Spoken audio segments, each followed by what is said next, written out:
Welcome to Formula One and Son. I'm Tom. And I'm Oscar. Well, Oscar, we've come off the back of two race weekends. We didn't record a review directly after the French Grand Prix, in part because there wasn't a lot to report. And in part because there was a lot of travelling and going away for a lot of different people. We were quite busy, both Oscar and I. And so we didn't have a lot of chance, and we weren't highly motivated after the French Grand Prix. Now we've had the Austrian Grand Prix Which as well. Which was actually a good race. Yeah, it was a real contrast, wasn't it, between, what everyone lambasted as the most boring Grand Prix ever in France.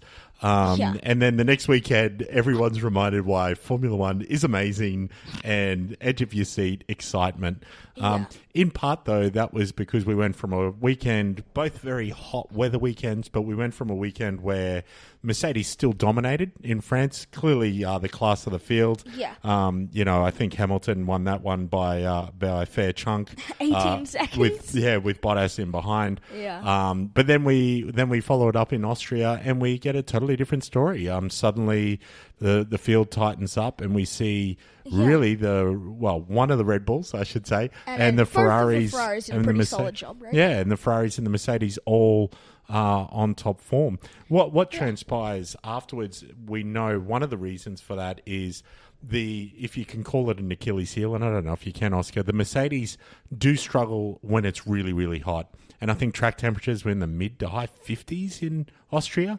And that meant that the Mercedes need to lift and coast a lot to cool the engine, open up all their cooling, and they just can't attack. So their natural speed, they can't take advantage of. But anyway, so two really interesting race weekends. And one really interesting race weekend. One interesting. And there's a theme that we've seen across the last three race weekends that I'm sure we'll touch on with regards to penalties and awards after the race and how that affects the outcome. And we saw this in Canada, we saw it in France, and we saw it in Austria. Well, all different results. Not very much Austria, but okay. There was Verstappen was under investigation as the race ended for that overtake on Leclerc, which we'll get to. So anyway, interesting stuff. Now, the other feature of the last week or so is that I've been incredibly busy and have a little less time to prep, so I've asked Oscar to take the lead on our discussion points for this dual review podcast. I looked at mostly the beginning. I know the exciting parts at the end, so don't you worry about that. Well, look, we don't need to cover the boring parts, otherwise we'll lose fans just like Formula One. Incredibly boring race it was. The top four people who qualified in the top four all stayed in the same position in the end of the race. Really? Wow, there you go. So basically it starts off as everyone gets a pretty decent start. We're talking France here, right? Yes. Yeah. France. So everyone sort of kind of remains in the same position. Well, it's fairly straightforward to start, yeah. Ricciardo, I'm just saying Ricciardo because he's the only one something interesting happened to in the start. So Ricciardo got an actually pretty good start. So Vettel started in 7th due to a very bad qualifying. So Ricciardo's 8th. So he gets a good start. He sort of is side by side with Vettel. Kind of passes him, but then gets squeezed out by the two McLarens in front of him. And Verstappen and Leclerc as well, sort of. Right. And then...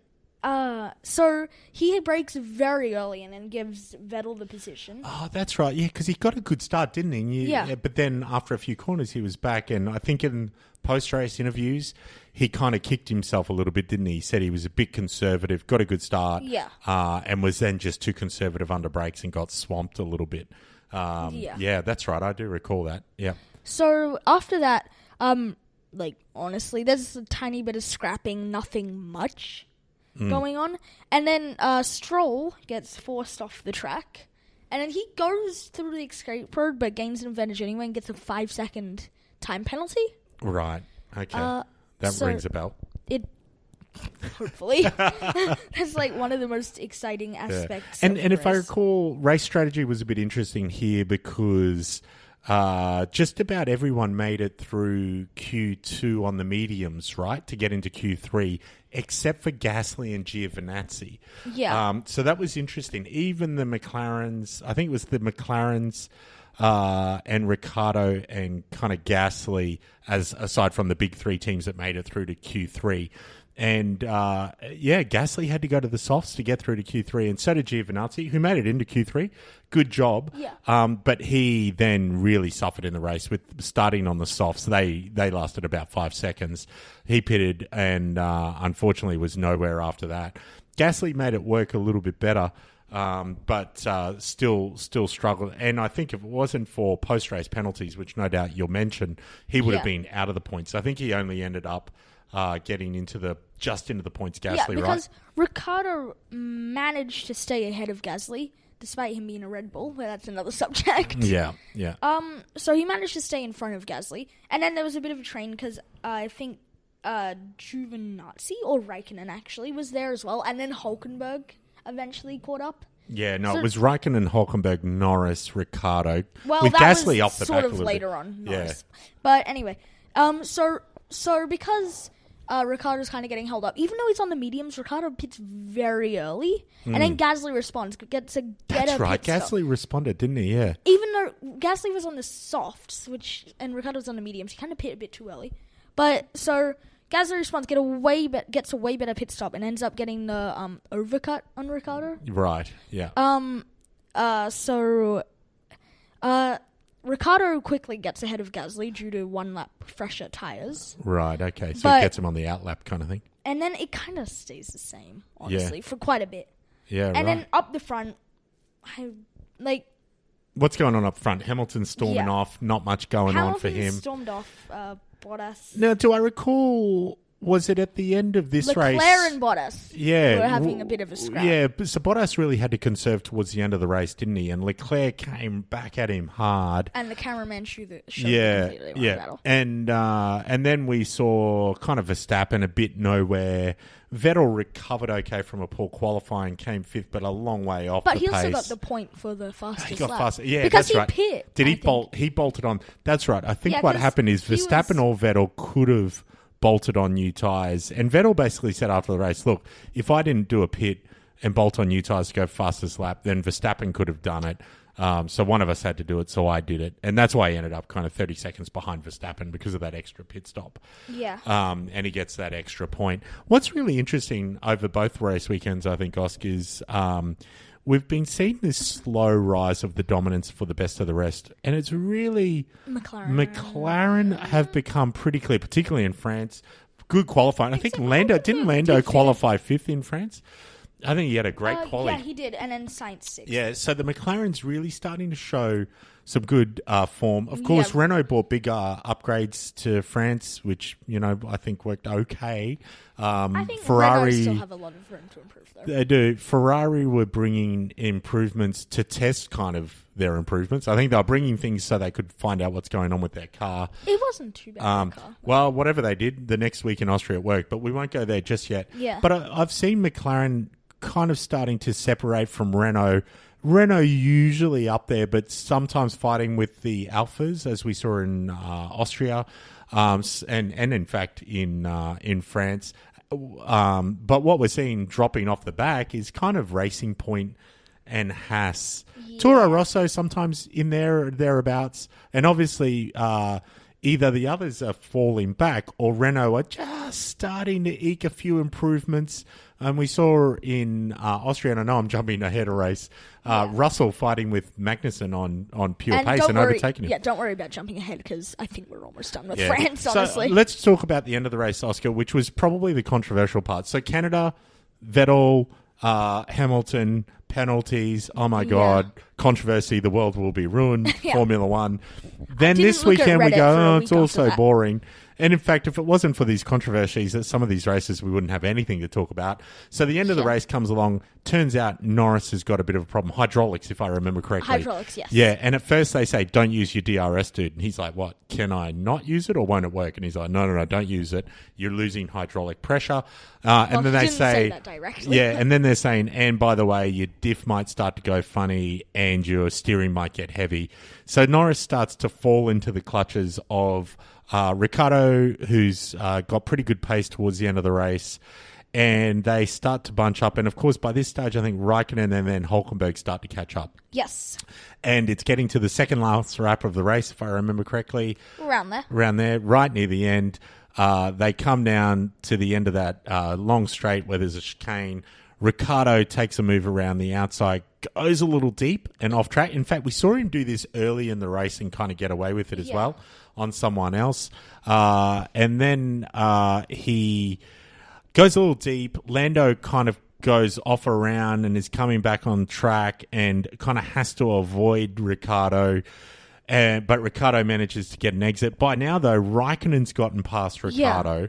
But then Ricciardo gets a good run down the next straight. But he does go off the and track he goes to all wheels. overtake everyone. Yeah, well, Raikkonen. I don't think Hülkenberg ever got past him. No. And then we see Ricciardo get past. So he finishes the race ahead of Lando in, P7 it would have been? Yes. And then Raikkonen, and then Hülkenberg, then Norris. Is I believe how it worked out. But after the race, what happens is Ricciardo's under investigation and he gets handed two 5-second time penalties for both incidents. First, going off the track, forcing Lando off the track, effectively unsafely rejoining the track, which is kind of what Vettel got pinged for in Canada. And the second one for passing and gaining an advantage off track. That gave him much of an advantage. But but he was just off track. You can't pass people when you're not on the track. Now, Ricciardo said fair cop on the pass on Raikkonen because he kind of knew he was being a bit cheeky, but he thought the penalty on Norris was a bit harsh. And I can see his point, but I think both, given what they did to Vettel previously in Canada, probably consistent. Yeah. Ricciardo said something interesting, and I know we focus on him a lot as Australians, but to my mind, he's producing some of the interesting events of this season. Yeah.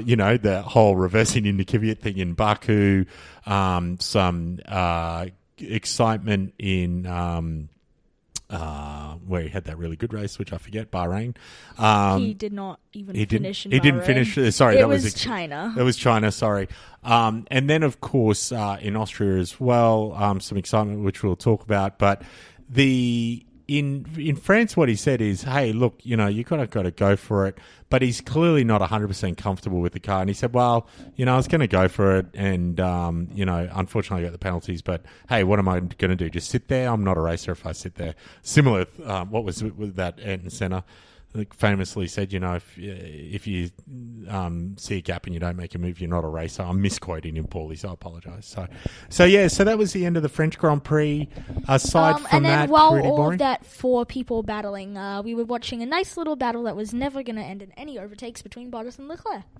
Yeah, that's right. Well, Leclerc came on strong really at the end because I think Bottas really had to conserve, and that's why Leclerc made a lunge into the last corner. But they did end like a second away anyhow. Yeah, I think Leclerc made that lunge into the last corner, and he had to kind of take a funny angle to try to do it, and so he got a bad exit. But he's his only chance. So Leclerc on the podium, and Mercedes 1-2 having the perfect season, or are they? So we move on to Austria, and remind me, Oscar, anything interesting happened in quali in Austria? No.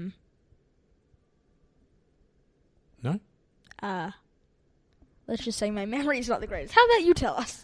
Well, I remember a few things that happened in quali. There was a certain Sebastian Vettel who didn't get through to Q3 because his car broke down. Okay, yeah, now I remember that. So we get to Austria, the Red Bull Ring, and a little change in form, as we mentioned earlier. Hot. And the Mercedes, not on the pace. So as we get Mercedes ended up qualifying second anyhow. Yeah. Whatever. Yeah, well, that was because Vettel didn't make it though, right? So, so that was the kind of reason for that. But we saw Leclerc had the pace over Vettel anyway pretty much all weekend. The kind of usual suspects then. The Mercedes were kind of there and thereabouts. Like Leclerc wasn't very fast in Q1, so. No. Well, he did. He probably did his first run and then sat it out. Yeah. We saw though some kind of interesting things emerge. First of all, probably the big issue was the Renaults were kind of nowhere this weekend, unusually. So where it was kind of McLaren Renault fight, the Renaults were nowhere. And we've heard post-race from Hülkenberg and Ricciardo saying they just think there was some issue with the car or something. They're not sure. Both of them agree on this? Yeah, both of them are saying something was fundamentally not right. They had no pace. The McLarens started to once again establish their dominance, except Sainz and Albon came into this knowing they were going to get grid penalties for replacing engine except parts. Sainz ended up finishing 8th anyhow. Sainz had an amazing race yet again. We should say Sainz had a great race in France, of course, as well. Sainz always has a good race. He's having a really good season. Lando, of course, it was coming to Lando in this race as well. We'll talk about that. Magnussen had a magic qualifying. After now, what you remember, Oscar, at the end of Q2, one of the reasons the Renaults didn't get into Q3, if they had a chance, was because Magnussen had an off right at the end. Last runs of Q2, Magnussen has an off, and anyone who was on a run, which was the two Renaults and someone else, I want to say Kvyat maybe. Was Kvyat in Q2? No, it was Norris. It was Norris? I'm pretty but sure he it was made Norris. it through. Yeah, but he did on his... Yeah, it might have been Albon. I thought it was a Toro Rosso, but I could be Norris.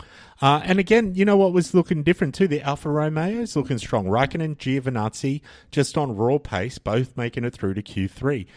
So the Renaults were out. Gasly made it through by the hair of his chinny chin, as he seems to lately, and we'll talk a bit more about Gasly. Time for him to go. Let's summarise.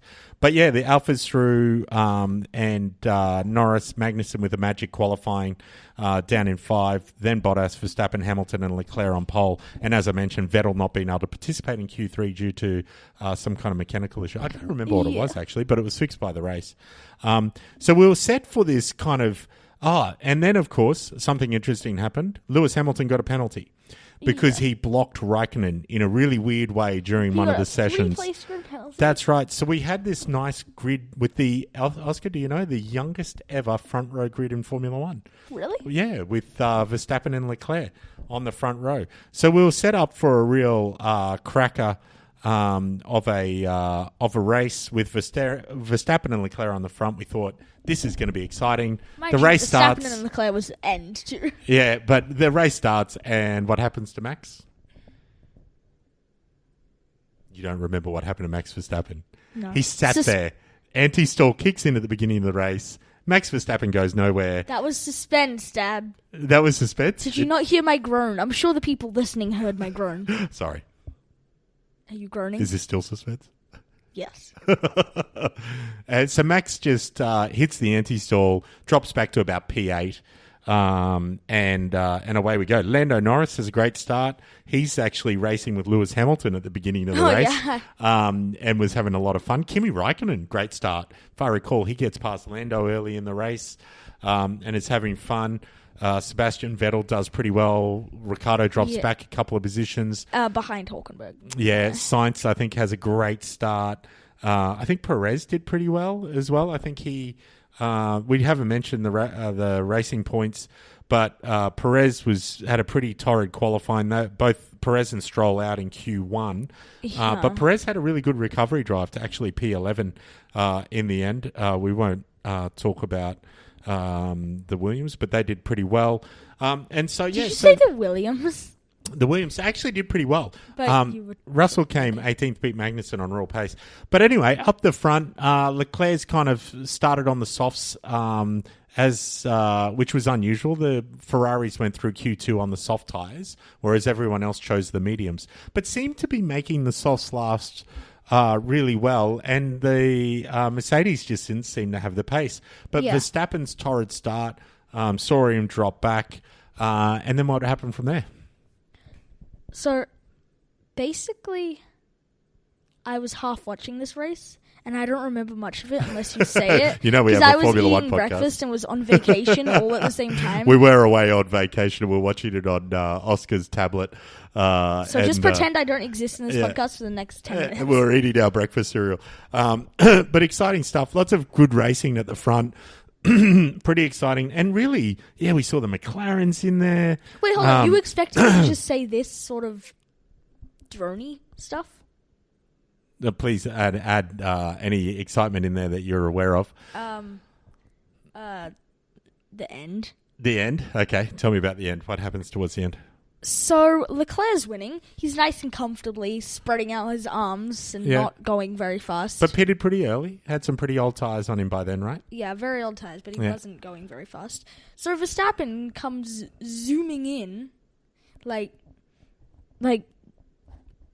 I don't know, something that zooms in, and Good metaphor. overtakes Leclerc Yeah. towards, like, on the last lap or something. Controversially. And pushes also, him off the track. Might I just point out that Vettel pits at the very end for another set of tyres, which Yeah, he pitted I for was another set of outside softs. talking to people for, so I don't know. Yeah, and But- he got Hamilton. He had a good recovery But drive, he Vettel. was in front of Bottas before that, Yeah. and he didn't finish ahead of Bottas. Was he in front of Bottas? Yeah, he did have a second pit stop.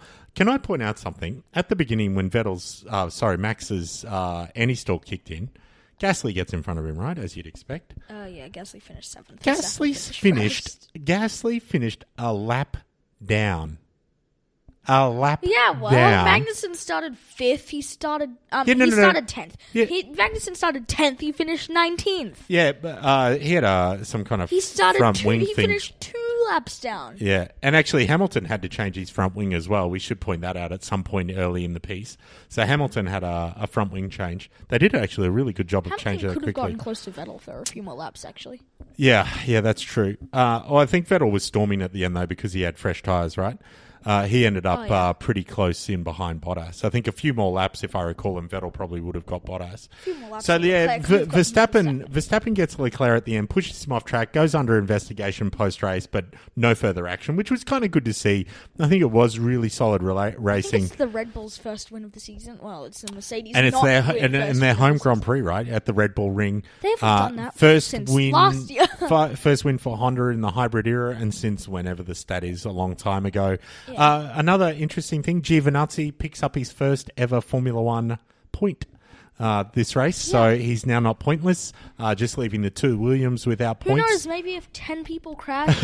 Mind you, we haven't seen a good crash at the beginning since George Russell, Australia. outperforming that car. It's got to be said. Time for Robert Kubica to go. Time for Pierre Gasly to get demoted. How do you finish one lap down in the same car on a guy that you were in front of on the first lap? Who knows what It's Verstappen could have just done phenomenal. if Gasly and Verstappen start with swapped. We saw Ricciardo pit very late on his mediums, so he came back with fresh tyres towards the end. Actually got past a few people. Stroll, I think, his teammate Hulkenberg right on the last lap. Which was pointless because he didn't get any point. Yeah, it's pride, isn't See, it? It's pointless. pride. Checo, yeah, no, I like it. I appreciate it.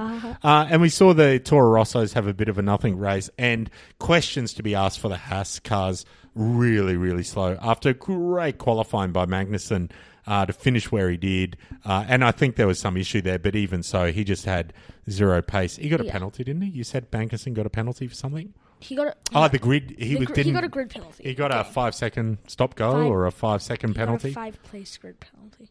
No, he was on the grid. You can't get a grid penalty when you're on the grid. No, Remember, I mean, he was out of his box.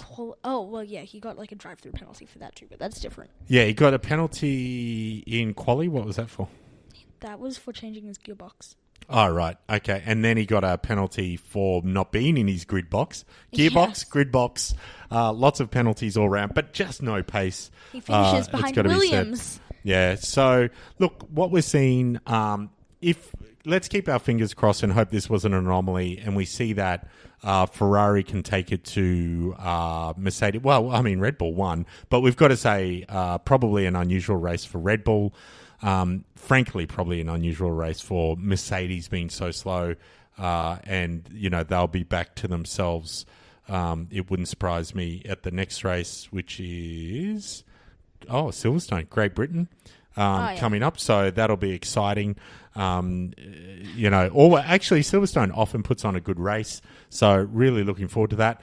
McLaren's could have a cracker of a race if their current form holds true. They're probably now where Renault should be, as the solid number 4 team, advancing. Renault's number 5, probably. Yeah, let's hope Renault work out what's going on and continue to get a great battle between McLaren and Renault. Would love to see Norris and Ricciardo going at it. I was looking at the fun facts. So I was just looking because I noticed Williams got a lot of fastest pit stops. Williams, being the slowest team, have not gotten a fastest pit stop since Spain. They haven't. Yes. They haven't They've not got gotten it. fastest pit stops ever since Spain. Even in Austria? Yeah. Oh, because I remember that actually a bad pit stop for think it was Russell. They got a at one point. 2.02 second pit Yeah, they had a stop, sub 1 second in France, didn't they? In France, yeah, they got... Sub 1 second. Sub 2 second. Imagine a sub 1 second. No, but and then in Spain it was McLaren. Yeah. Which I don't know. I didn't know McLaren were good at pit stops. There you go. That's exciting stuff. All right, Oscar. Well, that's your lot for the Austrian Grand Prix. Happy, sad, please. And the French Grand Prix. Shall we do it kind of based on the season so far, or do you just want to do it on the Austrian race? Let's do both. Okay, all in one? Well, yeah, just say like each one. Okay, well, should we just go through the standings, the drivers' standings, as they stand right now, just to remind ourselves of the drivers' standings? We should say, of course, Lewis Hamilton's still miles on top, even though he came, whatever he came in that race, fifth. Bottas gained on him in that last race. Yeah, I would say one thing. Bottas, although Bottas only came third, one of the things that I noticed was that he didn't look as disappointed because he took some points away from Hamilton in the championship.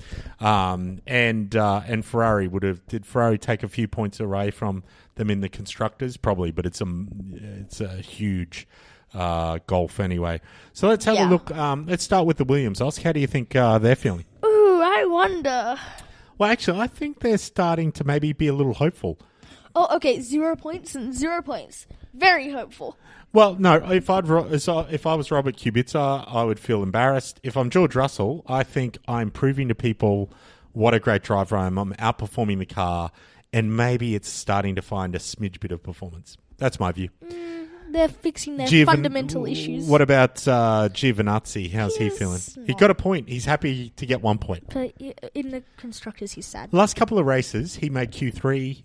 He's got his point. Maybe this season's starting to turn around for him. His teammate has 20 more points than him. Yeah, but I think Giovinazzi's maybe thinking it's starting to turn around for him.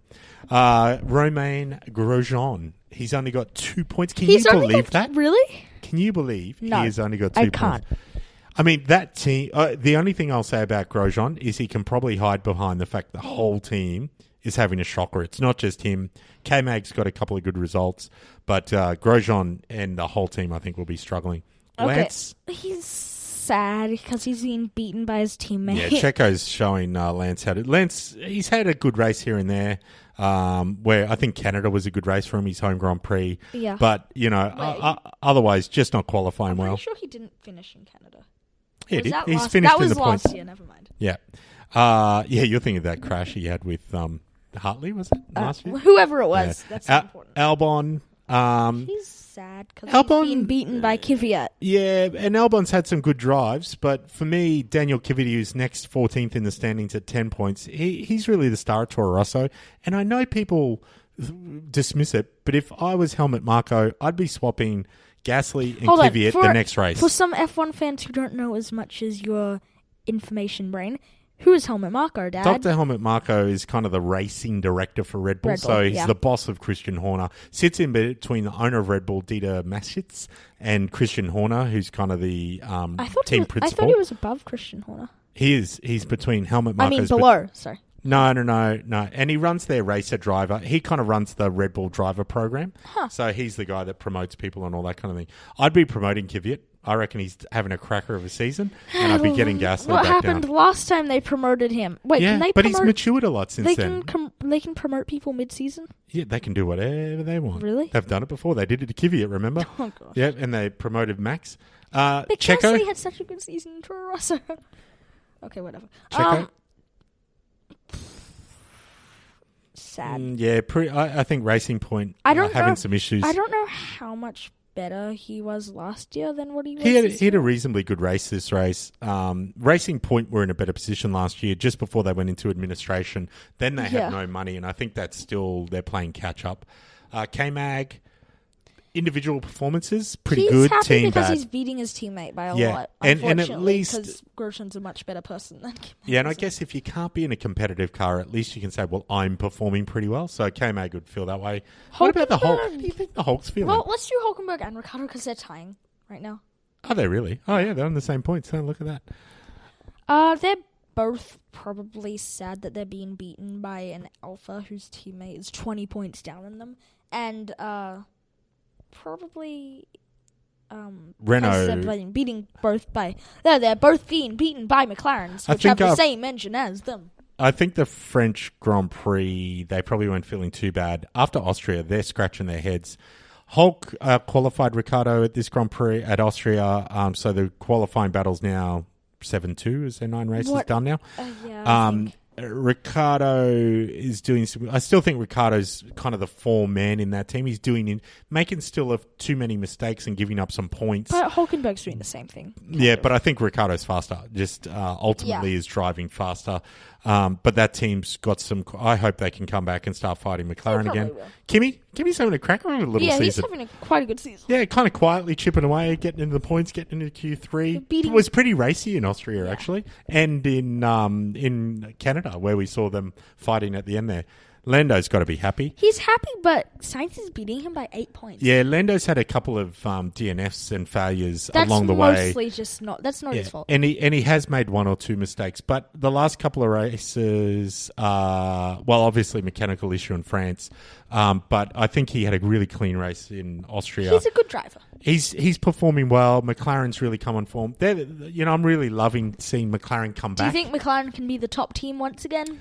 Well, after you've seen the McLarens and the Williams of the world fall from being the number 1 teams and now not being constructors, you kind of go, can they ever be at the top again? And McLaren is showing maybe they can be. So I'm excited. I'm sure Williams can be, give them 20 years or so. Yeah, we'll see.